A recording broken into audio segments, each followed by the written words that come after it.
Hi everyone. To continue on with our ideas of how to get your finances cleared up, so we'll talk about step 3 today. So step 3 is clean up the stuff lenders actually care about. This is where most post-divorce mortgage applications fall over. Not because the woman can't afford it, not because she's irresponsible, but because what she thinks matters and what a lender assesses are two very different things. Banks don't assess effort. They don't assess fairness. They don't assess what your ex should be doing. They assess risk, full stop. And if you don't clean up the risk factors they actually care about, the application dies before it starts. So joint debt still counts, even if your ex pays them. This is the biggest trap.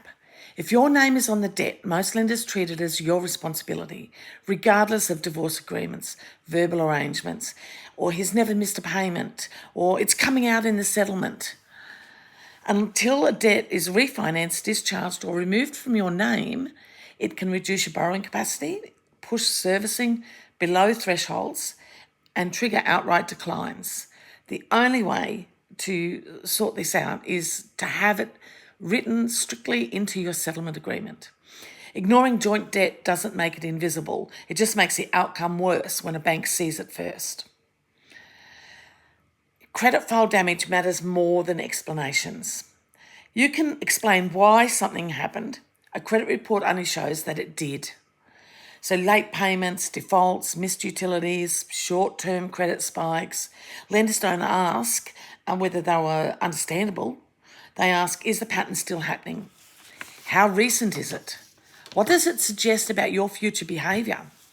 One messy year post-divorce can undo years of good history if it's not addressed properly. And no, a heartfelt explanation letter rarely fixes this. So stability beats potential every time. Banks are conservative by design.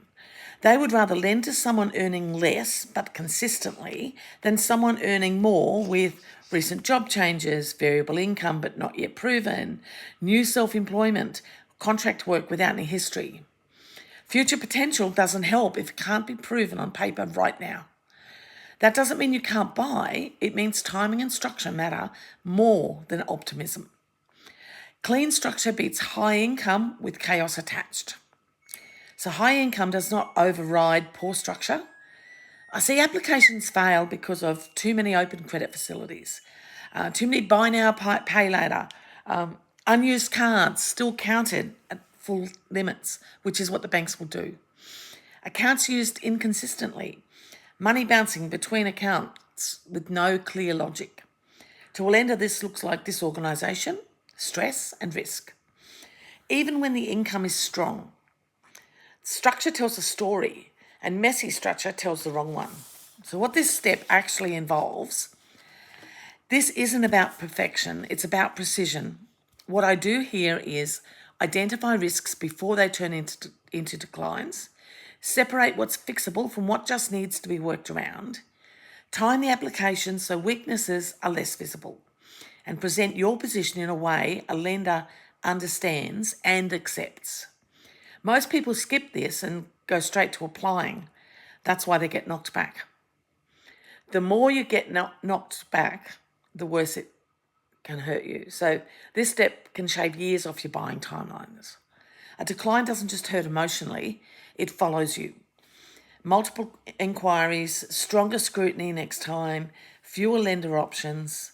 Cleaning up the right things before applying can preserve your credit file, improve your borrowing power, open access to better lenders and rates, and turn a not yet into a yes far sooner than expected. This step isn't glamorous, but it's the difference between hoping and being approved. If you can get this sorted, if you can talk to someone before you make big decisions, before you're ready, you can be put in the right position to move forward when you have all your settlement agreements and everything else done and you find the right property or figure out that, yes, you can keep your family home. Next week, we'll do another one. It'll be the next step in this.